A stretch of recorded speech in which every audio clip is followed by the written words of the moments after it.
And having some of that insight, having some of that valuable information, some of the key tricks of the trade could really help us focus and target in better and get better results with the funds we do have available. Yeah. So, and let me add one other point. And continuity in our planning, I guess. Totally agree. So, first piece, strategic plan. I think that's what we're going to lean towards.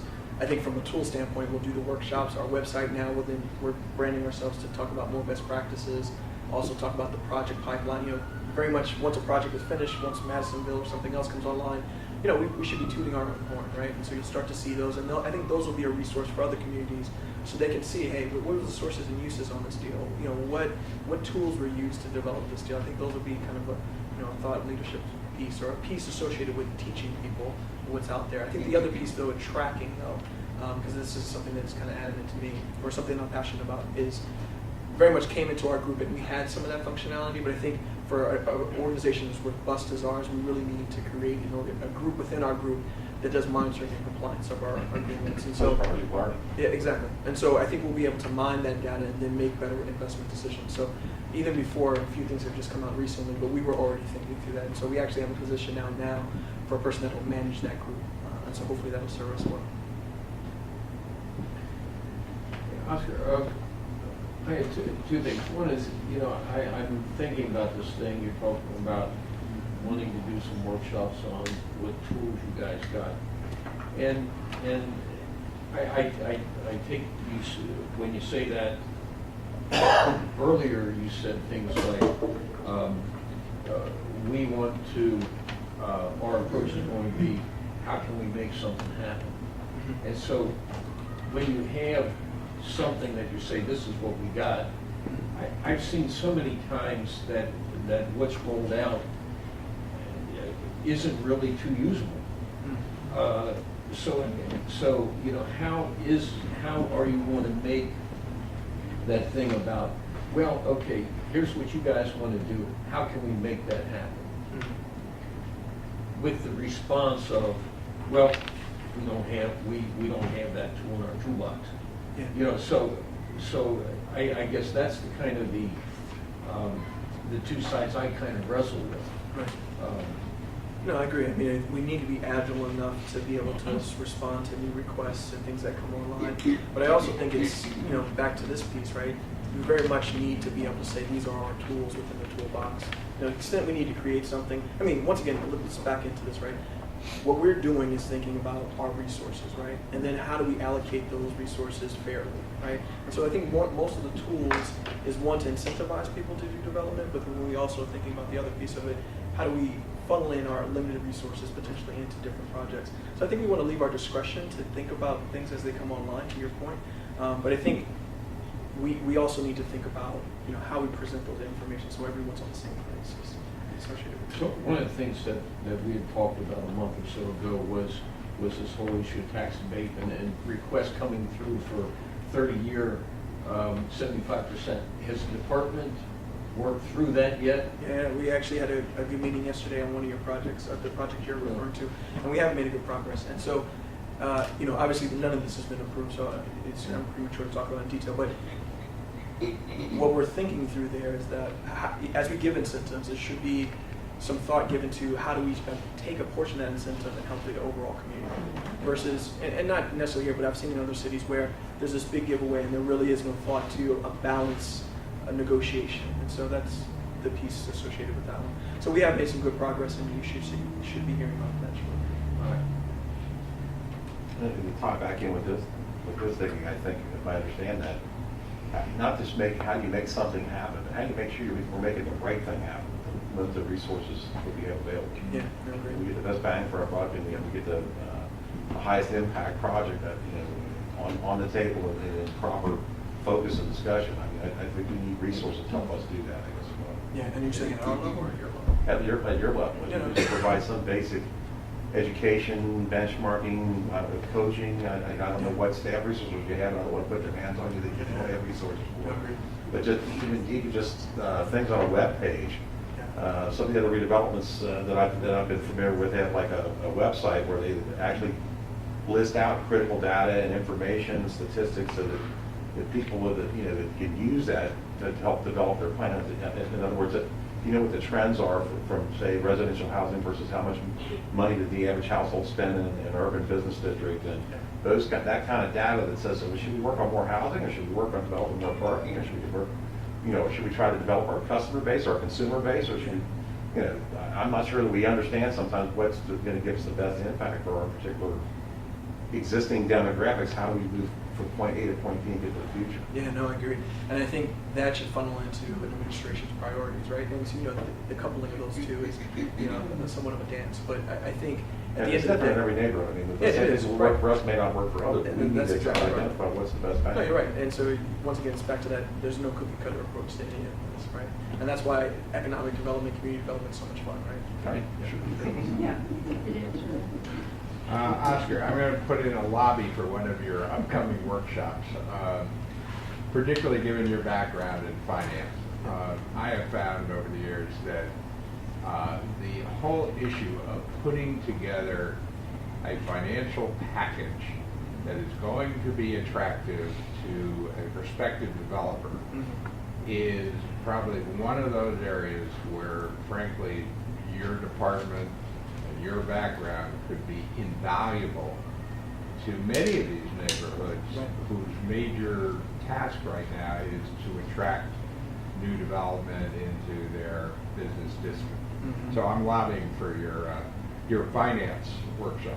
Yeah, no, agree. And as we get further down the line, let's talk about that, because I think one of the challenges too, and I know you guys are dealing with this, is that you very much need to articulate the business case to a community so that they understand why decisions are made, right? So, if you want a grocer, you need to understand that they're counting roofs and the income associated with it. And I'm not saying that this group doesn't understand that, but some of the community doesn't, right? And so I think that piece of it is critical, understanding both dynamics. And I think having worked on both the private and public sector, or the public and private rather, I think I have a good handle on kind of both. Not to say I have all the answers, but I think it's understanding the dynamics of both sides where you get to a good negotiation, right? And it's also from the public side where it's understanding your value too, right? I think a lot of cities give away a lot of their value.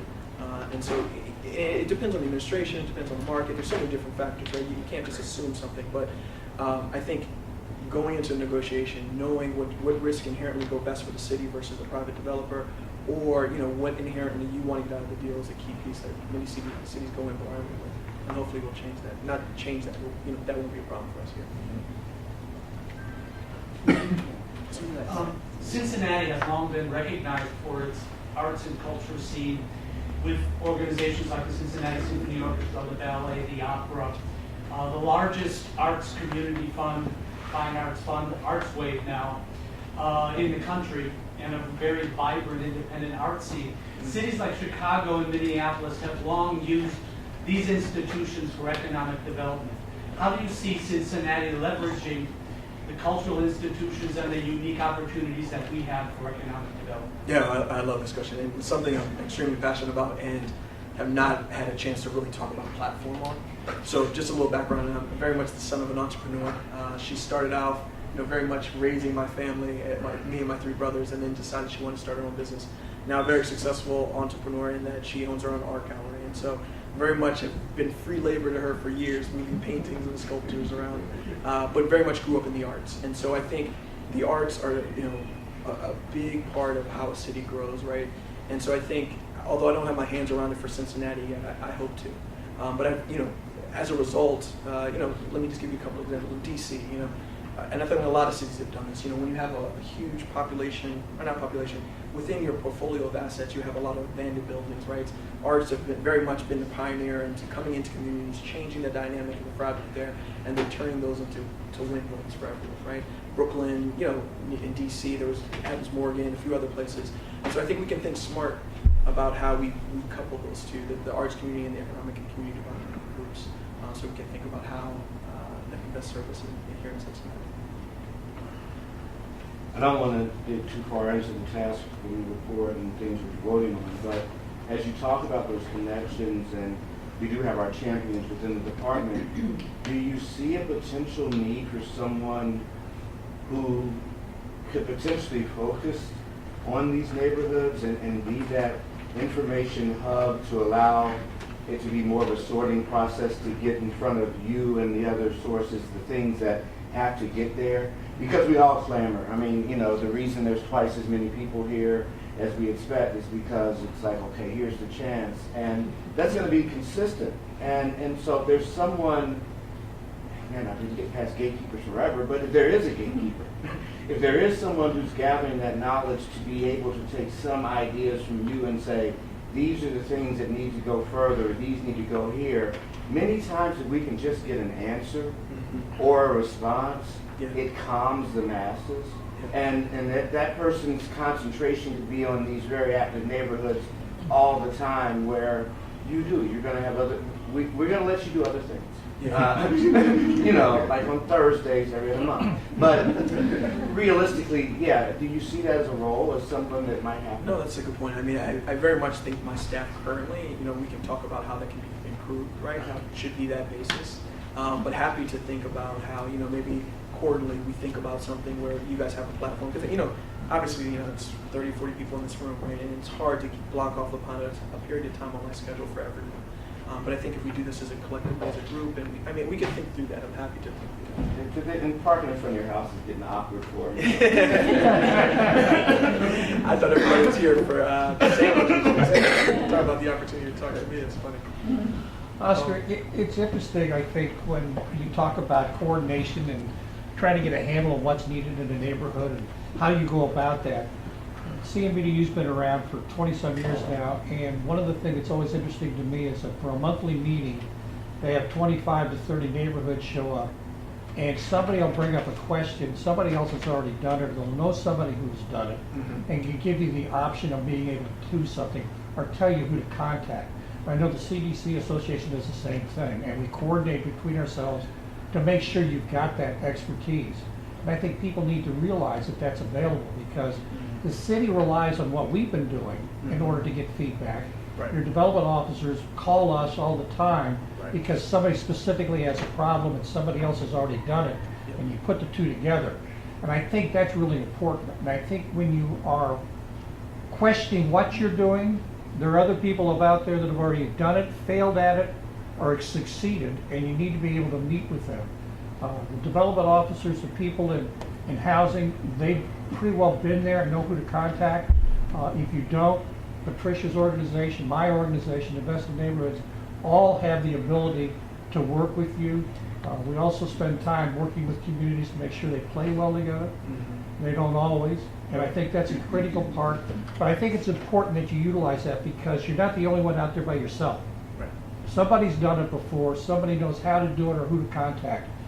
You know, I stole ideas from Camp Oarsman for years. Paul started charging me that I quit doing that. But the name of the game is that everybody's pushing the same amount of water uphill with a broom, and if you're there to help, it makes it simple. No, agreed. I couldn't have said it better. Thanks. Appreciate that. The thing some of the newer CDCs are running into is they have a problem, they contact the department that they're told should handle that problem, and you get there and they say, well, I'll give you a for instance, we have a problem with an intersection where huge trees are blocking the view from the cars. It's also diverting water onto a property in the neighborhood and flooding it out. And they called and they were told, well, we can cut the tree limbs that hang over the sidewalk, but we can't do anything about the tree limbs that block the view because that's not our department. And then they give you somebody else's name, and then you call somebody else. Right. And it seems like things aren't within the city services, they're not really working well together any better than we are. No, agreed. I mean, I think it goes back to our kind of our coordination, right? Yeah. And so I think, you know, we can't, you know, be the solution to every problem. But I think as it relates to economic development, we're going to try to take more ownership into the process. I totally agree. I mean, I think it's a challenge, right? The classic case for me is like when I call, you know, my bank and I'm trying to get one person and then they transfer you to somebody else and then they transfer you to somebody. It's just frustrating, right? And so I think customer service, as you know, is one of the priorities for the mayor and Harry Black. So I think we're going to take that to heart and think through how we provide better customer service. We found one way. How's that? Instead of calling on the phone, you go there in person. If you go there in person, you can get some action. If you call on the phone, they can hang up and they don't care. So I know I'm in trouble if Kathy ever knocks at my door at work and she's sitting in the lobby. I don't want any problems, Kathy. Any other questions you got? I think people are running down. I think they've gotten all their questions answered. It has just been great. The other thing, though, that I want to tell all of you, you already know it, just don't go away. You know, as long as you keep staying in the game, you keep calling, you keep making friends, you keep doing that. I mean, I've heard neighborhoods talk about the fact that, well, we did this plan all these years ago and nothing happened. And I'm saying, whose job was it to make something happen? You know, it's the neighborhood's job to get out there and very nicely just be there. Don't go away. As Sister Ann always said, and as she got the award for at the summit, you know, she who doesn't quit wins, and that is the name of the, and he who doesn't quit also wins. So it's all good. You guys have your evaluations. We've tried a million different ways to get you to fill out evaluations. So they were on your seats. This is how we prove to the city that people were actually here. So it's a good thing.